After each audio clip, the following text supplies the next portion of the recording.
Muy buenas noches y bienvenidos a una nueva edición de Fortuna TV acá en Canal E. Como siempre, estamos con Luis Seco. ¿Qué tal, Luis? Muy buenas noches, ¿cómo estás? ¿Qué tal, Claudio? Buenas noches. Un gusto, como siempre, estar contigo. Luis, comentame un poco lo que pareciera ser varios hechos positivos del gobierno, ¿no? Una inflación muy baja. ¿Cómo se explica el día de ayer? Compraron más de 200, casi 250 millones de dólares, lo máximo en los últimos 6 meses, es decir, que las reservas pareciera que, bueno, ahí hubo una recuperación. ¿Son éxitos del gobierno? ¿Son sostenibles? ¿Qué análisis se puede hacer de esta situación?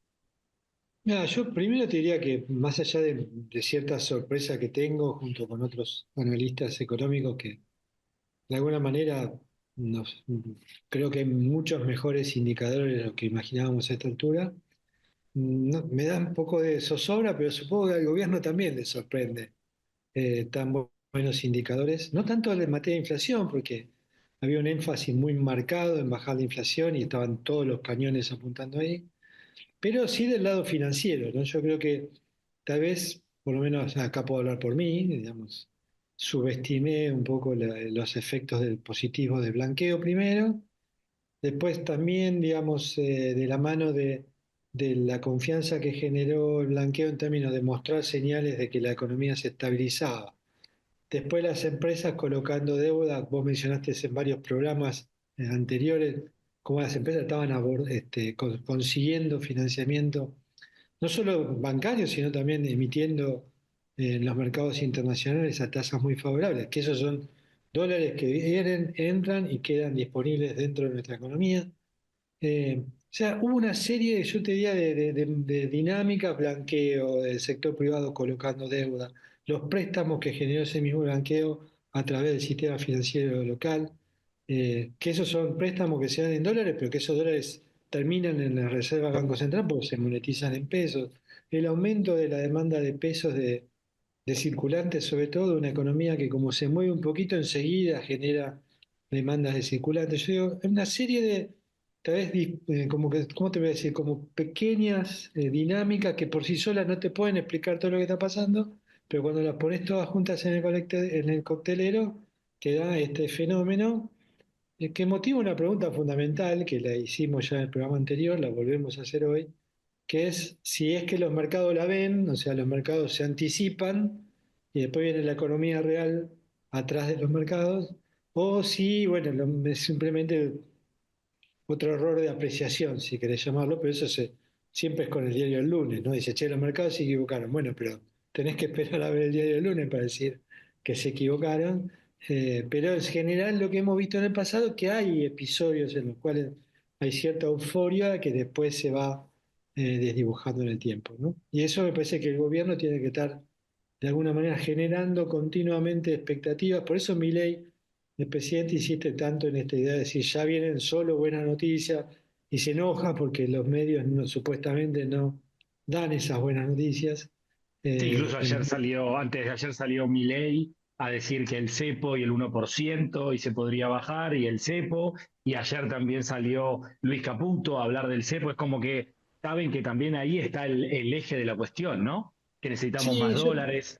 yo creo que sí, que sabe que hay una debilidad en la política cambiaria que frena un poco, pero bueno, del otro lado tenés un montón de economistas que le dicen al gobierno, sí, deja el cepo porque el cepo te da más estabilidad, estamos todos más tranquilos, permite esta dinámica favorable en el mientras tanto, consolida el programa de desinflación y genera un clima que a mí me parece que ahí está la clave de potencial triunfo electoral de Milei en octubre del año que viene. Entonces, como que es todo recursivo. Si vos crees que va a ganar Milei el año que viene, entonces decir, bueno, va a tener el poder suficiente Claro. para mantener sus políticas, entonces esto va a durar. Y si va a durar, tomo decisiones como las que estamos viendo ahora.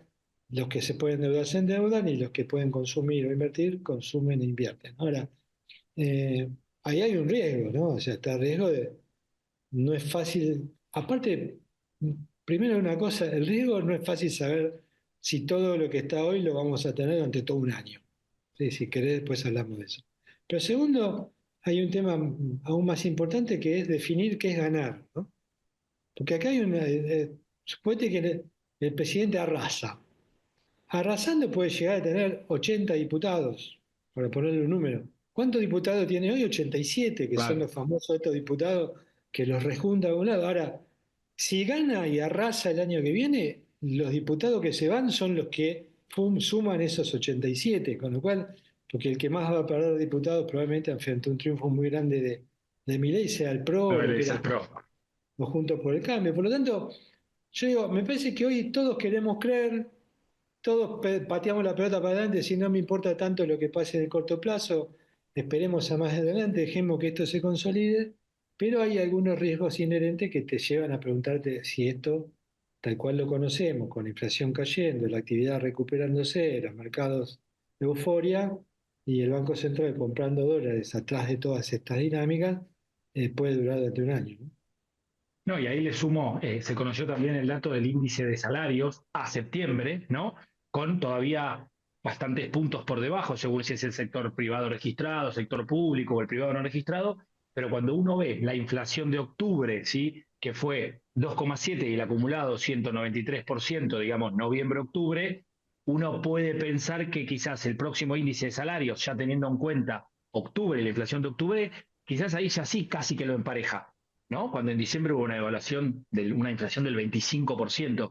¿Crees que eso también podría ser otro, digamos, otra de las cartas ganadoras que muestra el gobierno? Digo, bueno, puedo mantener esto que tengo, que no sé muy bien cómo se puede llamar este programa, este modelo, esta situación. Mira, yo creo que el aumento salarial, obviamente, mejorar el ingreso de bolsillo te da un alivio. Ahora, una cosa es el salario y otra cosa es el ingreso disponible, porque vos si ajustás, suponete, tu 193% perfecto, esa es la inflación promedio. Si vos agarrás el aumento tarifario, si metés tarifas y alquileres, por ejemplo, decís, bueno, ¿cuánto me queda de mi salario después que pago la tarifa, después que pago el alquiler? Ese cálculo da mucho peor, ¿no? O sea, ¿por qué? Porque aumentó más las tarifas y los Tal cual. alquileres que lo que aumentó la inflación. Entonces, ahí te digo, a veces esos cálculos son indicativos porque te abren un compás de espera y una expectativa favorable para el futuro, pero yo diría que todavía le falta bastante al poder adquisitivo, sobre todo si haces este cálculo de cuánto te queda disponible para gastar en otra cosa que no sea mantener tu hogar o vivir en tu hogar. Eh, y entonces ahí yo diría, falta mucho. Y como dijiste vos muy bien, una cosa es si sos empleado público, estás muy mal, o si Muy mal. sos privado no registrado, estás peor, o sea, si estás en la economía informal. Yo diría que en el único lugar donde se ve esa recomposición es más a nivel del sector privado formal, que recordemos que en Argentina el sector privado formal registrado son 6 millones de trabajadores. No es que estamos hablando, tenemos 6 millones de trabajadores privados formales, 2 millones o 2 millones y pico, casi 3 de trabajadores del sector público, y tenemos un poco más de trabajadores informales. Con lo cual, si vos pones en la balanza, hay menos trabajadores informales, perdón, formales que empleados públicos informales y Claro. sobre todo de jubilados. Si vos metés los jubilados también en esa bolsa que está un Ahí ya se poco, desbalancea, claro. ya, se te balancea mucho. Entonces vos decís, sí, mirá, hay un sector que empieza a consumir, que tiene incluso acceso al crédito, que se puede endeudar con su tarjeta de crédito, que puede, digamos, jugar ahí en el margen del consumo para no perder patrones de consumo previo, pero hay otros sectores de la economía que están bastante más complicados y eso también tiene que ver con una cuestión que lo venimos hablando muy seguido, que vos que estás más en contacto con las empresas lo sabes muy bien, que es que hay mucha dispersión entre las empresas, ¿no? Tal No cual. son, digamos, te juntás con un empresario y no todos están igual, ¿no? O sea, las caras te lo denotan. Hay sectores que están muy bien, energía y petróleo, la parte de minería, el sector agropecuario, todo lo que es producción primaria en general y manufacturas de origen primario. Y después tenés la construcción, la industria, el comercio, muy deprimidos todavía, ¿no? Entonces me parece que Y que eso ahí, está. de hecho, salió el índice de ventas minoristas de CAME, que ve en octubre un crecimiento interanual 2,9, es el primer dato positivo interanual desde, déjame registrar, digamos, a nivel mensual, desde, digamos, varios meses atrás, uno, ¿no? Interanual de crecimiento. Con lo cual ahí podría haber un dato positivo, pero es lo que voy a decir, Luis, cuando uno ve la disparidad de los sectores, para poner un ejemplo del acumulado, ¿no? Enero-octubre 2024, los 10 primeros meses de este año versus los del año pasado. Alimentos y bebidas, caída del 16,3, calzado, caída del 8,2, textil e indumentaria, una recuperación del 1,6, o sea, por arriba, ferretería, caída del 14,1, perfumería, caída de casi el 30, es decir, es muy dispar todo. Los promedios, viste, es como que nadie vive en el promedio. Vos no sos el promedio, la empresa que estás hablando o que manejás no es el promedio, no somos el promedio, no vivimos en una economía promedio. Los promedios te indican, y dices, bueno, bienvenido sea. Ahora, te metes adentro y está esta disparidad, los sectores tienen patas, o sea, están ubicados geográficamente en determinados lados, con lo cual no es lo mismo lo que está pasando, suponete, en Neuquén, que lo que pasa en el Gran Rosario, o en el Gran La Claro. Plata, o en el Gran Córdoba. Digo, hay muchas disparidades regionales también detrás de esos números de producción también dispar. Entonces, me parece que consolidar la recuperación que se sienta de todos los sectores, a lo largo de todos los sectores, y que la sociedad urbana, sobre todo, que es la que determina más que nada la opinión pública, perciba los beneficios del programa, va a costar un tiempo, y eso también lo tenés como repercusión por el lado de la política. No es casual que el Parlamento, digamos, se le anime un poquito a Milei. Estuvimos varias veces en el límite, digamos, un diputado que se caía, dos diputados que se caían, y el gobierno aparecía al día siguiente como un gran derrotado y no sabíamos cuáles eran las consecuencias de eso. Todavía puede pasar en las pocas semanas que quedan de sesiones por delante. Digo, estamos muy en el fleje, ¿no?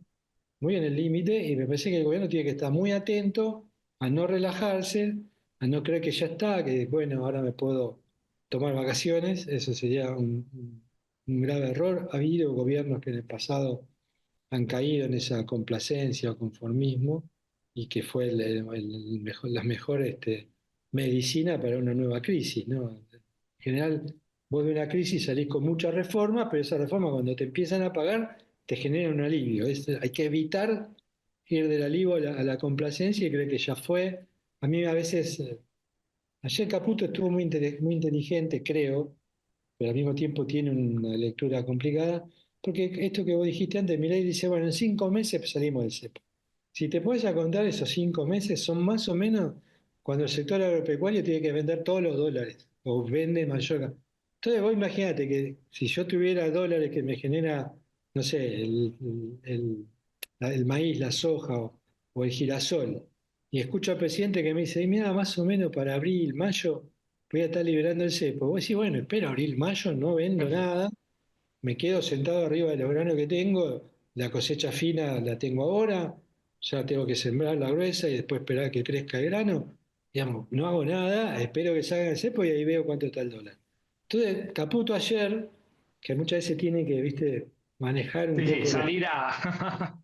no te iba a corregir porque no creo que se anime a corregirlo, pero por lo menos no, porque se lo dejaría en afilarlo, manos del digámosle. presidente.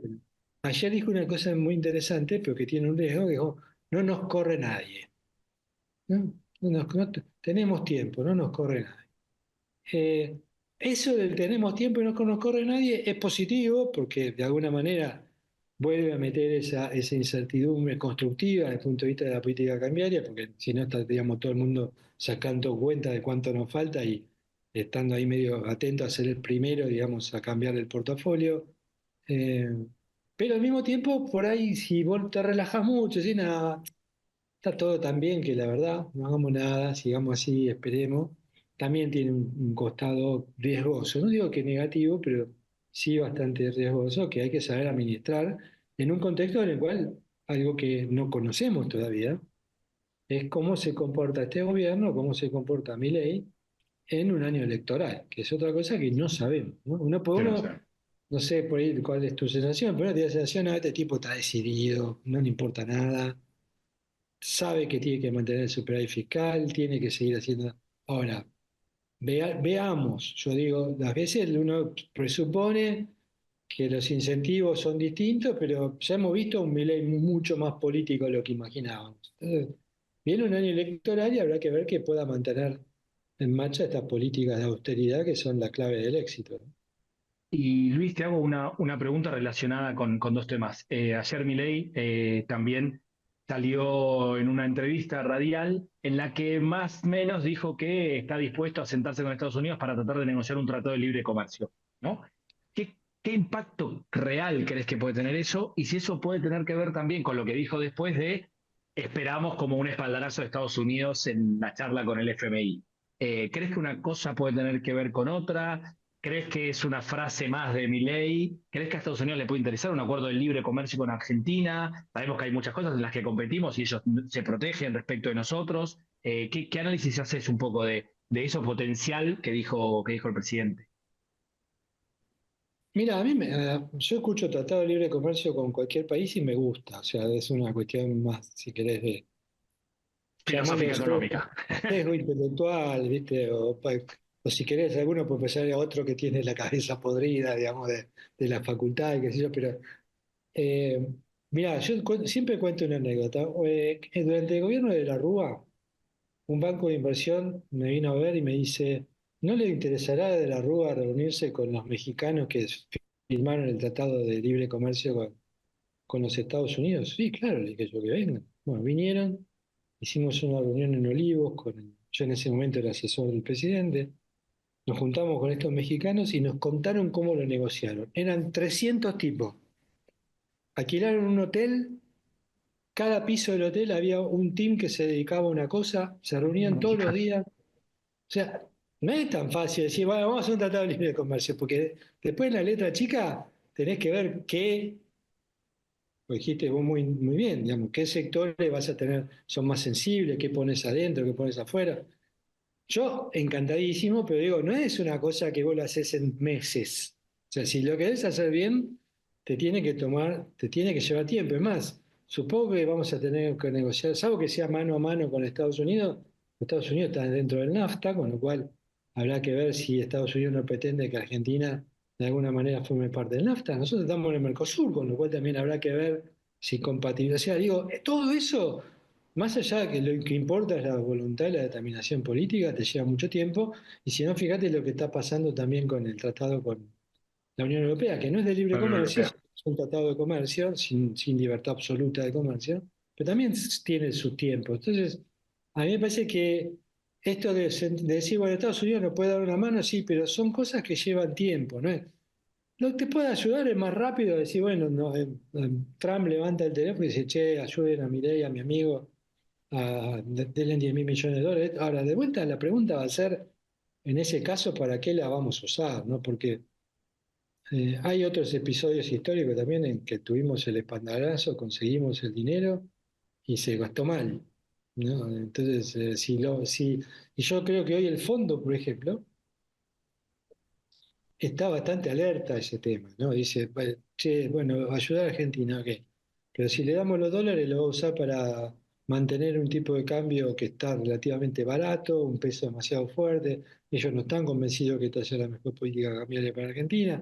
Entonces va a haber un montón de dudas que también, de vuelta, yo creo que Trump puede levantar el teléfono, pero nosotros tenemos que ser los que ser serios, ¿sí?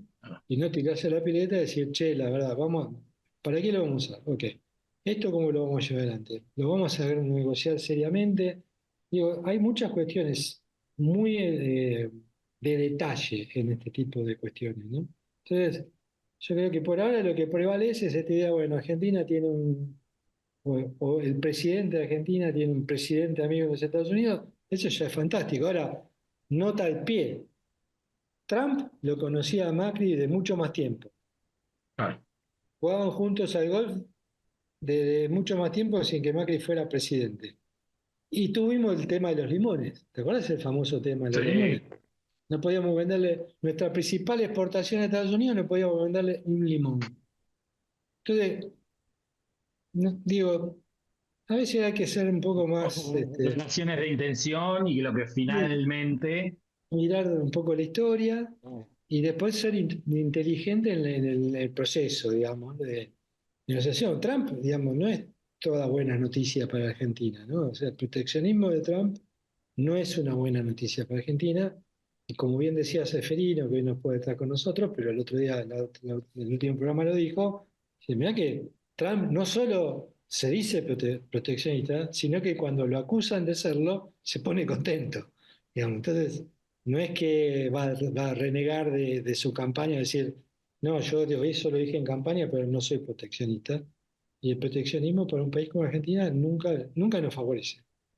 Claro. No, y ahí pongo el factor que también lo dijo Patricio cuando hablamos con él, Patricio Justo, el tema de en marzo supuestamente viajaría Milei para China, cómo juega ese rol también, ¿no? De Milei con China, con lo cual es interesante ver qué sucede ahí, en Sí, ese tándem. una guerra comercial con China sería la expresión más acabada del proteccionismo. Está poniendo, por lo menos dentro de lo que suenan como sus convocados y algunos ya anunciados, hay mucho anti-China, o con tradición anti-China en otras funciones del Estado. Así que también eso es otro tema que habrá que ver cómo sigue para la Argentina. Yo, me parece que, viste, esta idea de ser tan de blanco o negro, en relaciones internacionales hay muchos más grises que blancos y negros, y me parece que Argentina podría beneficiarse de esos, de ser un gris, pero siempre formando parte de Occidente, ¿no? Yo creo que Claro. Argentina tiene que dar esa señal. Argentina es Occidente, culturalmente, geográficamente, económicamente somos Occidente y tenemos una democracia capitalista, con lo cual somos bien Occidente. Ahora, a veces hay que ver que, viste, las relaciones carnales de Menem funcionaron, pero hasta ahí, ¿no? Seguimos en Fortuna TV y está con nosotros Enrique Sewach, economista y también es escritor y periodista, así que también comparte con Luis y conmigo y también con Seferino un poco los tres ámbitos. Enrique, bienvenido a Fortuna TV. Gracias, gracias. Obviamente vamos a charlar largo y tendido y quizás la primera pregunta, que seguramente podrías ser una respuesta muy larga, es ¿cómo la estás viendo? ¿Qué estás viendo hoy de la macroeconomía y la microeconomía en estos 11 meses de 10 meses de gobierno de Javier Milei? Bueno, obviamente el signo distintivo es el ajuste fiscal, digamos, ¿no? Es decir, Milei heredó un desastre fiscal y un desastre que por supuesto se traduce en un desastre monetario por la mecánica o por la dinámica que tiene la macro argentina. Hizo un fuerte ajuste fiscal, siempre podemos discutir cuánto es la licuación de los pasivos y cuánto es lo que él llama la motosierra y etcétera, pero lo cierto es que fue un fuerte ajuste con con una sintaxis distinta a la que prometió, o más que a la que prometió, a la que proyectó el gobierno. El gobierno proyectaba un ajuste que era mitad y mitad entre ingresos y gastos, y fue mucho más gasto que ingresos. Los ingresos, por supuesto, por la recesión cayeron, y hubo, digamos, y hubo más fuerza en la caída del gasto. Pero lo cierto es que hubo un ajuste. Si vos mirás la macro argentina, lo distintivo de esta etapa de la macro respecto a otras etapas es que estamos en un proceso, en un periodo de superávit fiscal, digamos, ¿no? Lo segundo es que, digamos, por razones de ajuste de precios relativos, empezando por el tipo de cambio, después de lo que se barrió debajo de la alfombra en el gobierno anterior, bueno, tuvimos una fuerte recesión, ¿no es cierto? Esa recesión que ya había empezado en el cuarto trimestre del año pasado digamos, con el gobierno de Massa, se profundizó en los dos primeros trimestres, tuvo su piso, no sé, depende del sector, pero en el segundo trimestre, y ahora estamos rebotando con mucha heterogeneidad, porque están los sectores que, digamos, que se recuperan del año pasado, como el agro, por razones pasás de la sequía a la no sequía, con problemas de precios, pero no con problemas de cantidades. Tenés el boom del petróleo de Vaca Muerta, que obviamente está ahí, la mejora en minería. Tenés el sector servicios que siempre flota, digamos, ¿no? Un poquito para arriba, un poquito para abajo. Y después tenés los tres sectores que responden a la mecánica del programa macro. La construcción, que responde al ajuste fiscal, no hubo obra pública y por lo tanto una gran parte de la construcción cayó. Eh, y el ajuste salarial y en jubilaciones, etcétera, hizo caer todo el esquema de gasto de consumo masivo, a lo que se suma lo que yo llamo el efecto, bueno, no lo llamo yo, lo que es lógico, no soy muy original, al efecto de sustitución en el gasto, porque el gasto público, el gasto privado tenía un componente de subsidio a las tarifas que se redujo sustancialmente en algunos sectores, en otros no tanto. Entonces, de pronto, lo que vos destinabas a gastar en otras cosas, cayó el ingreso y tenés el efecto de sustitución. Y tenés que sustituir por pagar más tarifa que, desde el punto de vista macroeconómico, es como si te subieran un impuesto, digamos, no importa. Y no estoy juzgando que había que hacerlo o no hacerlo, pero lo cierto es que eso pasó. Entonces, los sectores en donde esa platita que sobraba se consumía, primeras marcas en los supermercados, ocio, restaurant, bares, qué sé yo, servicios en general, se cayó. Y tenés el tema de industria que, por un lado, veníamos de un año en donde, sobre todo en el segundo semestre, se habían acumulado muchos stocks, porque la forma de evadir el cepo para los que no podían hacerlo era tener algo que no se les diluyera, y hubo mucho sobreestoqueo en el sector industrial. Y además, bueno, obviamente la caída en el consumo masivo te afecta a la industria. Ahora apareció el crédito, empieza a recuperarse los bienes crédito, durables básicamente, algo automóviles, el blanqueo mueve un poquito más la construcción, pero claro, otra vez, perdón, la venta, la compra-venta de inmuebles, que no es lo mismo, pero otra vez tenés una recuperación bastante heterogénea, que yo creo que esa heterogeneidad se va a prolongar el año que viene. No veo una recuperación espectacular de aquello que está caído, sobre todo porque el ajuste fiscal, digamos, terminó, pero se queda en ese bajo nivel. Y entonces me parece que, bueno, eh, el objetivo o la meta de crecimiento del 5% suena hoy un poco optimista, pero bueno, de todas maneras, si no es 5, es 4 o es 3, que es algo que Argentina normalmente tiene en los años impares, salvo el 19, que como estaba el acuerdo con el fondo, Macri no hizo un programa electoral, pero todos los años impares que hay elecciones, hay programa electoral.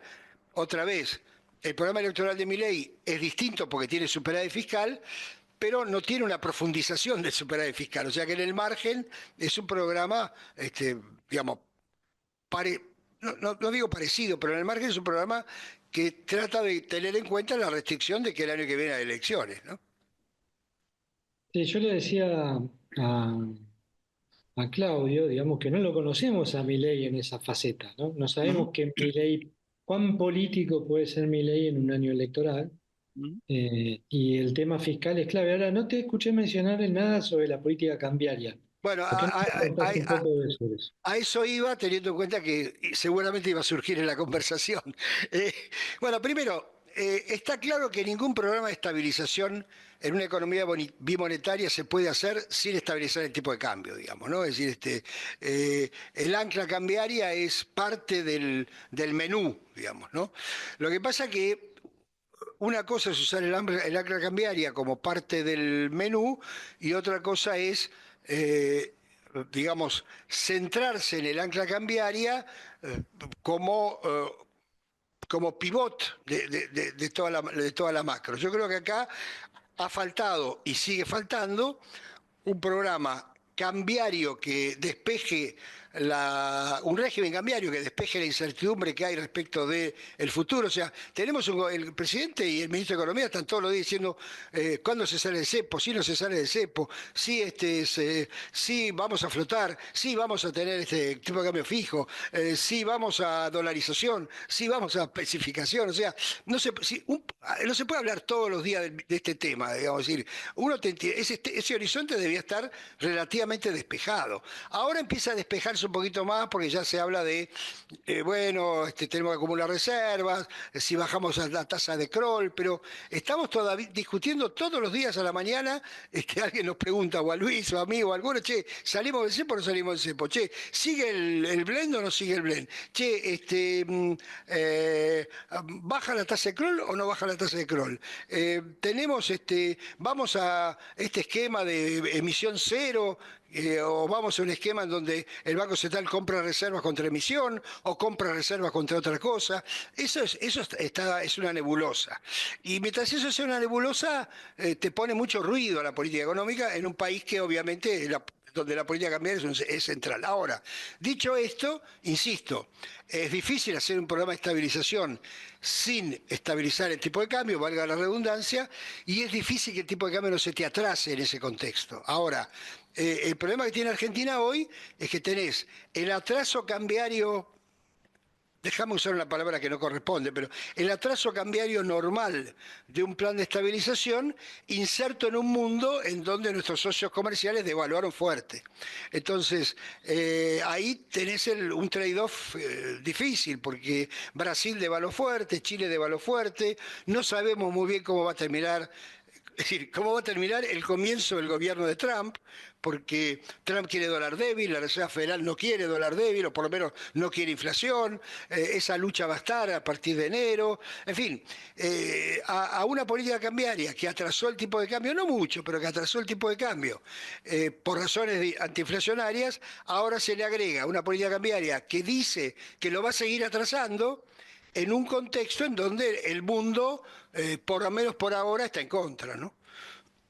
No, porque digamos que yo, y creo que vos vas a estar de acuerdo, que cuando Milei y Caputo dicen, bueno, una Argentina con superávit fiscal, desregulada, más competitiva, más abierta al mundo, con un Estado más chico y más eficiente, puede tener una moneda fuerte, lo que, por lo menos yo que estoy del lado un poco más crítico de la política cambiaría, el tema que es Argentina no está todavía, esa es la ¿Mm? Argentina en la que Claro. vamos a ir. Entonces, ahí la pregunta que yo te hago es, ¿ves algún riesgo notable de que a pesar de que el presidente Torrey le gustaría estirar el cepo hasta octubre, ¿ves algún riesgo en cierne así que te preocupe realmente de que le pueda eh, arruinar, digamos, esa idea de llegar hasta octubre sin tocar la política cambiaria? A ver, por un lado, coincido con vos, o sea, estamos en una política cambiaria real y una bajo supuestos irreales, digamos, ¿no? O sea, yo obviamente estoy de acuerdo con el hecho de decir la devaluación no mejora nada, todo ese discurso que tenemos, pero es un discurso. En la práctica, si no tenés baja de impuestos, si no tenés un Estado con mejor infraestructura, si no tenés más ganancia de competitividad, tenés un problema, digamos. Puede ser que sea culpa de los empresarios, culpa de los sindicatos, culpa de lo que vos quieras, pero tenés un problema. Por ahora, insisto, puede ser un problema no tan grave, digamos así, no tenemos el atraso cambiario grosero de otros momentos, pero vos haces la proyección y dices, bueno, si el crawl, si seguimos lo que se está diciendo, yo creo que no va a pasar, pero no importa, el crawl baja a 1, porque la inflación converge a 1, quiere decir que no recuperás tipo de cambio, o sea, el tipo de cambio real en el mejor de los casos se queda igual que hoy y las cosas que hay que cambiar no van a cambiar en los próximos 6 meses o el próximo año. Insisto, en un mundo distinto. Y cuando veo qué puede peligrar en esta historia, bueno, primero, el gobierno ha logrado por ahora, y a lo mejor logra más todavía, compensar el déficit de cuenta corriente que ya empezó con ingreso de capitales, digamos. Fue el blanqueo, fueron, qué sé yo, créditos ON colocadas en el exterior, crédito local, no sé, gente que hace, liquida antes los dólares o liquida más tarde las importaciones, no sabemos, o sea, hasta que no salga el programa cambiario la estadística cambiaria de estos meses, estamos adivinando, pero bueno, más o menos anda por ahí. Ahora, los ingresos de capitales ya los vivimos en otro momento, son mucho más volátiles que la inversión real y que un superávit comercial, digamos, ¿no? Entonces, el peligro puede estar en que por alguna razón se revierta el ingreso de capitales, puede estar que el hecho de que un año electoral la tendencia a desdolarizarse más baja, o en todo caso hay tendencia a dolarizarse. Los inversores siempre necesitan alguna excusa para entrar, alguna excusa para salir y siempre hay algún disparador. Y bueno, ahora te piden, bueno, ahora ganame la elección de medio término, vamos a ver. En fin, esas cosas pueden pasar. Por ahora, diría que gracias a que hay superávit fiscal y que eso está asegurado en el sentido de que Milei eso no lo va a entregar, bueno, es un horizonte mucho más razonable que o el del 2017 o el de otros momentos de atraso cambiario de Argentina, en donde el déficit fiscal te aceleraba los problemas. Pero ese es un tema que, bueno, que va a estar sobre la discusión en los próximos meses. La discusión de los próximos meses es la discusión. Así como la discusión de los meses anteriores fueron, o del principio la primera etapa de Milei era si se conseguía el ajuste fiscal, si se consolidaba, si la gente se bancaba que aumentaran las tarifas, etcétera.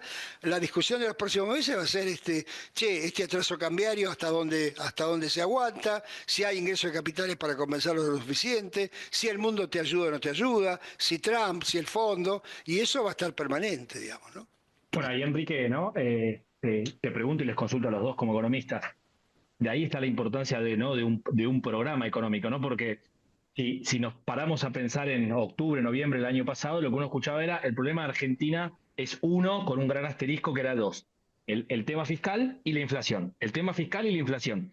Como bien están diciendo, uno ve y dice, che, el tema fiscal estamos ok porque hay superávit y la inflación, si bien sigue siendo alta en términos comparativos, estamos en un menos del 3%, che, es un datazo para octubre.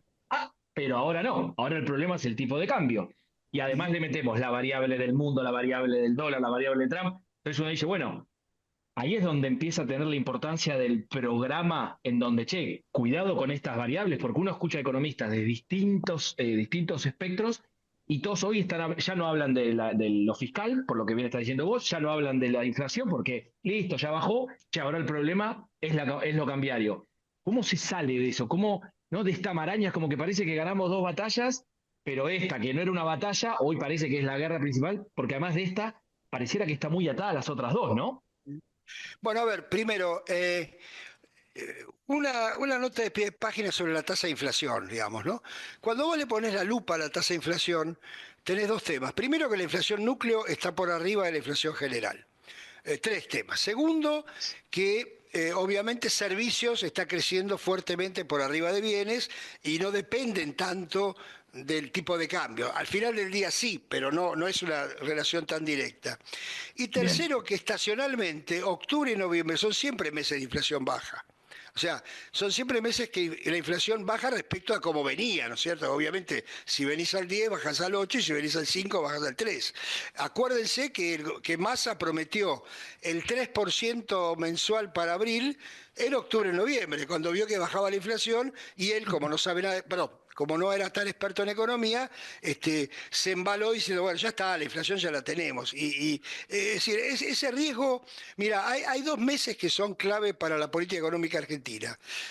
Octubre y noviembre para la política antiinflacionaria y febrero para la política monetaria, digamos. Es decir, el momento en que se da vuelta la demanda de dinero del verano, vos tenés que tener cuidado. Y el momento que baja la tasa de inflación por estacionalidad, tenés que tener cuidado, tenés que ser prudente, digamos. Es decir, yo no diría que el tema inflacionario ya está y porque ahora bajaste la devaluación va a bajar, o sea, hay que tener cuidado. No digo que Los, no, pero los estacionales de octubre tienen 1,7, ¿no? claro, exacto. O sea, es decir, tenés que tener cuidado con esas cosas porque la inflación siempre te da alguna sorpresa en la Argentina. Ahora, dicho esto, por supuesto, como la macro, como el subyacente del equilibrio fiscal y de alguna manera la política monetaria está funcionando, vos decís, bueno, hay más elementos para que el rebote no estacional no te lleve a un número muy esotérico, pero tampoco esto de la convergencia es tan automático. Dicho esto, el problema que tenés es que Argentina es un país, digamos, en la jerga económica pequeño, en términos de que somos muy dependientes del escenario internacional. Digamos, y es un dato, digamos, si cualquier programa económico tiene que tener en cuenta que el mundo se te puede ir para cualquier lado, más ahora. Tercero, por razones que son obvias, Argentina no tiene ningún colchón. O sea, camina siempre haciendo equilibrio sin la red abajo, digamos, ¿no? Y así va a pasar por muchos años. O sea, los países que hoy vemos estables en América Latina, los vemos al final de la película, no al principio. Entonces son países que acumularon reservas, tienen reglas fiscales estructurales y entonces tienen dinero guardado, tienen fondos de pensión, o sea, tienen una red de funcionamiento en la economía global que cuando sopla el viento para todos lados, bueno, los bambolea pero no los hunde. Argentina camina sin obviamente con superávit fiscal, pero con deuda que tiene que renovar. Digamos, o sea, hay un superávit fiscal, pero vos tenés que renovar toda la deuda, si no, no tenés superávit fiscal. Y camina con reservas netas negativas en el Banco Central. Y camina sin un fondo de resiliencia o sin un fondo de equilibrio estructural en su sector fiscal. Y camina con un sistema impositivo que hay que hacerlo de nuevo. Y camina en el esquema federal con provincias que tienen más defectos que virtudes, salvo 2 o 3. Entonces, bueno, eso es parte, ese es un dato, es parte de la realidad. Y cuando haces un programa, eso lo tenés que tener en cuenta. Cuando no lo tenés en cuenta, bueno, a veces te sale bien igual, porque bueno, justo el mundo iba para allá y vos vas para allá. Pero el caminar sin red es bueno, es siempre un problema, digamos, ¿no? Sí, y Enrique, dentro de ese caminar sin red, ¿no? Yo siempre cito a De Pablo Ujú. cuando él dice, bueno, vos sos muy vivo porque no estás en los zapatos o en el traje del presidente ni del ministro de Economía. Y yo a veces digo, bueno, tengamos cuidado cómo planteamos las cosas, ¿no? Ahora, en la ecuación de riesgo, ¿vos crees que es simplemente una cuestión de que dicen, bueno, mi principal riesgo es la inflación? Meto todos los anclas, porque no solo tenemos el ancla fiscal, ¿no? Tenemos el ancla fiscal, el ancla monetario, el ancla de la brecha, o sea, y el ancla cambiario. O sea, tenemos todos los anclas posibles tratando de tener la inflación contenida, y yo diría, y aún así es 2,7%. ¿Mm? Ujú. Y te Eh, olvidaste que hay tarifas postergadas, digamos, ¿no? ya tarifa postergada, que es otro buen punto, por eso dio tan bajo también precios regulados este último mes. Entonces yo digo, ese equilibrio o ese balance de riesgo tan claramente sesgado a la inflación, vuelvo al tema anterior, ¿vos crees que puede cambiar en un año electoral? ¿Puede que el presidente en algún momento diga, Me parece que tengo que aflojar un poco en alguna de estas cosas, porque si no, el supuesto triunfo avasallante en las elecciones no se da? ¿Vos lo ves con ese riesgo o crees que no es un tema A para ver, Milei? yo creo que, a ver, yo pienso de alguna manera diferente, en el sentido de que creo que Milei ha planteado como objetivo la inflación cero, digamos. Y si eso implica que el nivel de actividad sea un poco menor y eventualmente que suba algo la tasa de desempleo, etcétera, me parece que no le va a dar tanto énfasis. Es decir, yo pienso por supuesto, salvando todas las distancias y entendiendo que estamos en otro mundo, pero el Menem del 94, digamos, ¿no? O sea, Menem ganó la reelección del 94 en un contexto de suba del desempleo, de recesión, pero había terminado la inflación, digamos, ¿no? Y había una idea de que eso te llevaba para adelante. Otra vez, es otro gobierno, otro poder político. No estoy comparando, estoy tratando de, viste, Totalmente está bien, se entiende, sí. los seres humanos tratamos siempre, cuando nos enfrentamos a algo desconocido, tratamos de buscar una analogía, porque no sabemos muy bien cómo funciona. Pero digo, me parece que mi ley le pone más énfasis al tema de la inflación. Ahora, lo que me preocupan son estas promesas de políticas que son irreversibles, porque si vos ahora, otra vez, con la tasa de inflación que bajó en octubre, prometés que 2 meses más así y bajamos el crawl a 1. Y si diciembre da más alto, ¿qué vas a prometer? O qué vas a decir. Y diciembre no, pero marzo y abril, que son meses estacionalmente altos por definición. Y si en vez de tener 1,5, tenés 2,5, y vos bajaste el crawl a 1. ¿Y ahora qué va a pasar? O sea, este mecanicismo que ha generado el gobierno diciendo, bueno, como el déficit fiscal es cero y la emisión es cero, la inflación es cero, porque ahora solo queda la devaluación y la inflación internacional, y entonces cuando baje la tasa de crawl, ya está. Me parece que es complejo porque es difícil de volver de dar marcha atrás frente a eso. Es decir, porque si te hubieras callado la boca, perdón, ¿quién soy yo para decir eso? Pero si se hubieran, este, si- no había habido anuncio. Bueno, sí, bajó la tasa de inflación, qué bueno, que estamos muy bien, vamos en el camino correcto, ya vamos a ver cómo seguimos. Bueno, vos decís fenómeno, lo tienen guardado, lo van manejando, o anuncian directamente hoy una nueva política cambiaria y monetaria. Ahora, esta cosa que no es la nueva política cambiaria y monetaria, pero te la voy a hacer dentro de unos meses, si se dan ciertas cosas, pero además yo creo que se van a dar por esto y después no se dan, bueno, le pone un poco de confusión. Ahora, siempre una elección es contra otro. Es decir, no es una elección en términos absolutos. Entonces, al escenario, yo no quiero meter la política, pero hay que ponerla, al escenario de una economía que a lo mejor no cumple con todas las condiciones que el presidente prometió, pero va en camino y dice, bueno, no llegamos a la inflación cero, pero la bajé a 1,5 y ya estamos a la vuelta de la esquina, al escenario de que, bueno, los salarios reales no bajan más, las jubilaciones no bajan más, etcétera, se le confronta con una oposición eh, muy atomizada, dividida, sin liderazgo, además, sin liderazgo sobre la gente. Si la gente sigue pensando que es mejor Milei, que no es político, que cualquier otro que lo sea. Más allá de que Cristina Fernández, que tiene un piso la provincia de Buenos Aires, o sea, por supuesto que eso está ahí. Pero bueno, es muy difícil mirar hoy, 10 meses vista, insisto, en un mundo que no sabemos para dónde va. Es decir, tenemos algunos indicios, algunas sospechas, pero no sabemos, digamos. Y Enrique, la última pregunta, por lo menos de mi parte, es ¿cuán importante empieza a seguir siendo, porque ya viene siendo el tema de la cantidad de reservas y qué sector o sectores o qué puede hacer el gobierno pensando que va a mantener esta política cambiaria, en donde las Ujú, exportaciones son más complicadas, por lo que vos decías, y el mundo y las devaluaciones ujú. regionales? ¿Qué podría hacer para que sean más robustas estas reservas? ¿No? Que parece que en noviembre acaba de comprar el récord después de no sé cuántos días, digo, que parece que es un mes atípico de compra de reservas. ¿Cómo se explican estos movimientos también? Bueno, primero, si se mantiene el blend, el año que viene el Banco Central no compra reservas del balance comercial, porque el 20% de las exportaciones es más que el saldo comercial, digamos. O sea que ahí va a haber que discutir ese punto. Y entonces, si se mantiene el blend, la política cambiaria, porque se dice, bueno, mira, yo no quiero hacer olas de este lado, dependés del ingreso de capitales, digamos, ¿no? Por ahora el ingreso de capitales se dio con el blanqueo y algún movimiento adicional que no sabemos. No sabemos si habrá un acuerdo o no con el fondo y en qué consiste eventualmente si lo hay.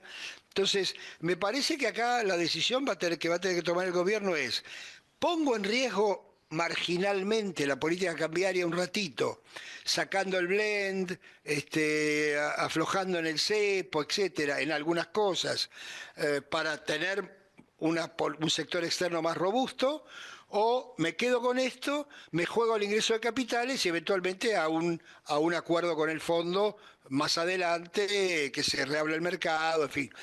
Tendrá que tomar esa decisión. Hoy, adivinando, parece estar más inclinado a ir por el lado del mercado de capitales, pero bueno, no lo sé. Por último, Enrique, apelando a tus largos años de periodista, eh, el presidente tiene como esta cosa de decir, los economistas que deberían decir todo lo bueno que hacemos, los periodistas que deberían contar todo lo bueno que estamos haciendo, ¿no? Como que hay un dejo ahí de, no sé, como de decir, no me reconocen, ¿no? Ujú. No me reconocen. Yo la otra vez le decía, no me acuerdo a quién de nuestros invitados, que nosotros hablamos solo de lo que no estamos de acuerdo. Lo que estamos de acuerdo lo dejamos para la historia, digamos. Ahora, ¿vos cómo ves todo ese tema de manejo comunicacional? Porque yo creo que hay algunas falencias comunicacionales en toda esta historia que tiene que ver con cómo vender la estabilización, el futuro y demás. ¿Cómo lo estás viendo en ese tema al gobierno? Mira, es difícil contestarte porque eh, yo hasta sería capaz de declararme incompetente en la respuesta, como hacen los jueces que, ¿viste? Dicen, esta no es mi jurisdicción, Porque en el fondo cuando lo pones voy a usar una palabra que no corresponde, pero en el análisis clásico, yo te diría, firmo al pie lo que acabas de decir. Pero yo creo que estamos en un mundo distinto, es decir, en un mundo donde el insulto forma parte del día a día, del día a día, donde lo importante es viralizar cualquier cosa, donde un streamer sale a la cancha de fútbol 40 segundos. O sea, es un mundo que a mí me resulta muy difícil de leer. O sea, esta idea que efectivamente es así, de que los periodistas son todos unos ensobrados y dicen cualquier cosa, están en contra mío, los ecochantas, los econochantas, como no acertaron, lo que sí acertamos, digamos, porque en el fondo Milei distorsiona nuestro pronóstico para decir que no acertamos, cuando nadie dijo que la recesión no iba a terminar en abril-mayo, nadie dijo que la inflación no iba a bajar, nadie dijo que no se iba a trazar el tipo de cambio, en fin, de los economistas profesionales me refiero, obviamente, pero bueno, no importa, esta idea de que deberíamos apoyar más, bueno, toda esa historia, perdón que está sonando acá algo, toda esa historia es una historia que me parece difícil de entender, digamos, pero le va bien con eso. Entonces, viste, vos decías antes lo de funcionarios, ¿no? Yo, desde que pasé por la función pública, de hecho de antes, pero desde que pasé por la función pública, respeto mucho más al funcionario porque cuando vos estás tomando decisiones en un proceso de, además de inteligencia colectiva, de discusión, de restricciones, te, de alguna manera te sentís de alguna forma incomprendido, entre comillas, ¿no? O sea, los funcionarios siempre nos sentíamos, y me imagino que los de hoy se sienten y dicen, che, estoy haciendo todo este laburo, estoy yendo para acá, y estos encima de sentaditos ahí en la biblioteca o en el sillón del escritorio me critican y todo lo demás. Y eso está, y eso es justificable. Ahora, lo que me preocupa es el aislamiento, porque vos lo has vivido, Luis, lo he vivido yo, es decir, cuando los ministros de Economía o los presidentes de bancos centrales periódicamente se reunían con gente de distinto pensamiento, escuchaban, podías tomar nota y decir, bueno, che, acá surgió un punto interesante, o no, o discutir o convencerte de lo contrario. Cuando entras en este camino más de aislamiento, y es más fácil que te equivoques, digamos, es más fácil que no reconozcas los errores. Entonces yo te diría, la comunicación de Milei no la entiendo, porque es la misma que hace hoy Trump o que hacen en el mundo, ¿no? Y les va bien, digamos, ¿no? O sea que no puedo juzgarlas por ese lado. No la haría yo, pero qué sé yo, parece que funciona.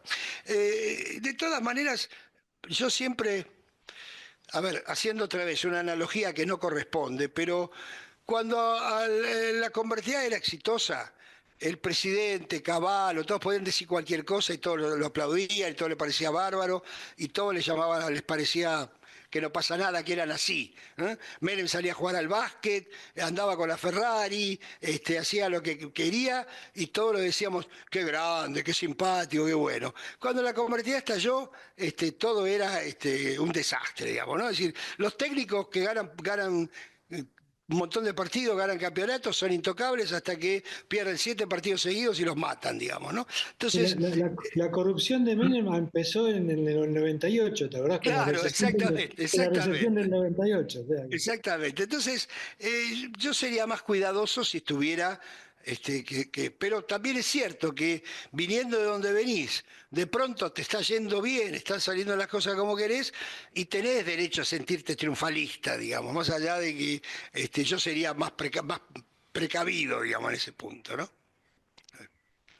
Enrique, te agradecemos. Gracias por el tiempo, por la comunicación y bueno, seguiremos hablando en breve. Así que muchísimas No, gracias, Enrique. gracias a ustedes, un gusto como siempre, saludos. Último bloque de Fortuna TV.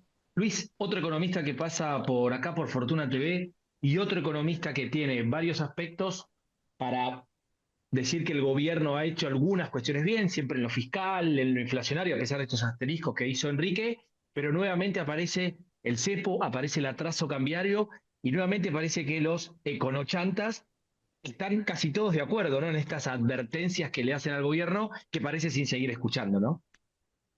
Sí, más no estoy tan seguro que no las escuche, simplemente que tiene su agenda, su bitácora, si querés, de ir buscando esta baja inflación como principal objetivo de la política económica y en la creencia de que todo lo demás puede esperar.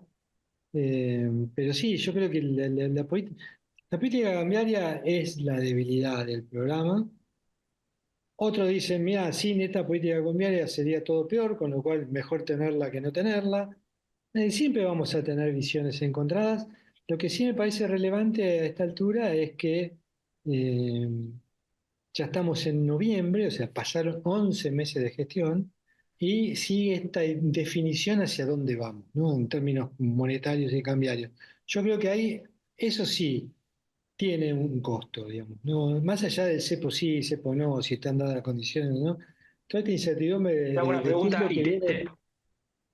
y te hago una pregunta. Hay una indefinición, lo cual eso es verdad, pero ¿crees que parte el enojo de Milei, y también es pregunta para vos, ¿crees que se pensaba que, entre comillas, íbamos a estar tan bien o con una macro tan estable? Y lo pongo bastante entre comillas, ¿no? A 11 meses del gobierno. ¿Esperabas eso? ¿Se esperaba eso?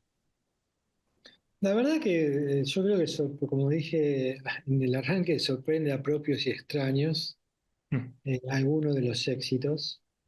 Eh, Tal vez lo que no pensábamos que... ¿Por qué se está tan bien? Porque como bien decía Sewach, el paquete fiscal, el ajuste fiscal está ahí y lo vemos. O sea, no es un anuncio, una promesa, es un ajuste que se hizo. Entonces, hace 11 meses atrás decíamos, bueno, sí, el que venga va a tener que hacer ajuste fiscal, pero viste, decíamos, bueno, vamos a ver si lo consigue. Algo, Sí, claro. digamos, el tipo hizo 4 puntos de ajuste del gasto en términos del PBI, que era una cosa demencial, si querés, de hacerla con la velocidad que se hizo, pero se hizo. Entonces, eso cambia todo el análisis. Entonces, uno dice, bueno, pero entonces pará un poco, no critiques tanto, bancátela y ya llegará el momento de dejar el cepo. Yo lo que digo es que a veces esas cosas generan dinámicas que te hacen, digamos, que todo lo bueno que tenés del otro lado no se vea. Entonces, hay un momento en el tiempo en el cual conviene actuar. Mi punto es que cuanto antes se actúe en ese sentido mejor y sobre todo cuanto antes, yo te diría, yo preferiría que no diga nada a mi ley respecto de qué es lo que viene. ¿Entendés? O sea, no tiene necesidad para decirlo. Ahora, cuando él empieza a especular de que viene tal cosa en tanto tiempo, cuando se den y después te dice, bueno, puedo ir a tipo de cambio fijo, puedo ir a tipo de cambio flotante. El otro día en el Banco Central, en el coso del Banco Central, dijo que él la dolarización no la había abandonado. Entonces, ese nivel de incertidumbre me parece que es el que hay que terminar cuanto antes. Luis, muchísimas gracias y nos encontramos como siempre el jueves que viene acá en Canal E.